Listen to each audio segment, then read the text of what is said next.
Hi friends, ఈరోజు నేను ఇక గంటెనీళ్ళు అంటారు. ఇవి మా ఏరియాలోనే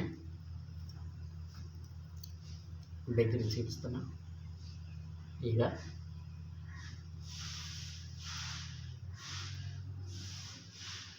గంటెనీళ్ళు ఇవి మా చిన్నప్పుడు వీటితోటి బాగా ఆడేవారిని. ఇవి తినొచ్చు కూడా, డైరెక్ట్గా ఇలాగే తినేయచ్చు. ఈ ఎన్ని ఎలా ఉందా దీన్ని అప్పుడు మా చిన్నప్పుడు ఇలా పెట్టి ఇది ఇలా చేతిలో పెట్టుకొని ఇలా మడచాలి. డబల్ మడత, అలా డబల్ మడత పెట్టి ఈ చేతితోటి ఎట్ట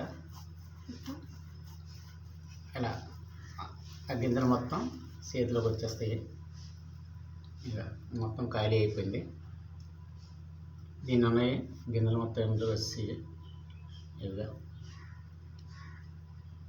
వీటిలోనే ధూళి ఉంటుంది. ధూళి మనం ఏతో బయటకు తీసి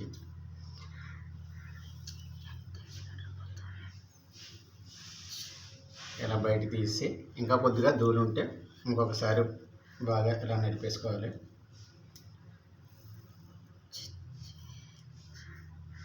ఇవి తినొచ్చు. అప్పుడు పూర్వకాలనే ఎక్కువ మంది గంటలు ప్లస్ బియ్యం ఉంటాయి కదా, బియ్యం వేసి ఉడికించేటప్పుడు వాటిలోనే వేసి అవి ఇవి కలిపి వండుకొని తినేవారంట. అందుకే అప్పుడు అది గట్టిగా ఉండేవాళ్ళు. ఇప్పుడు ఎవరు తినట్లేదు, కానీ ఈ డైరెక్ట్గా తినేయచ్చు. కొద్దిగా గట్టిగా ఉంటాయి. ఇక వెన్నెలు ఇంతే ఉంటాయి. వెన్నెలు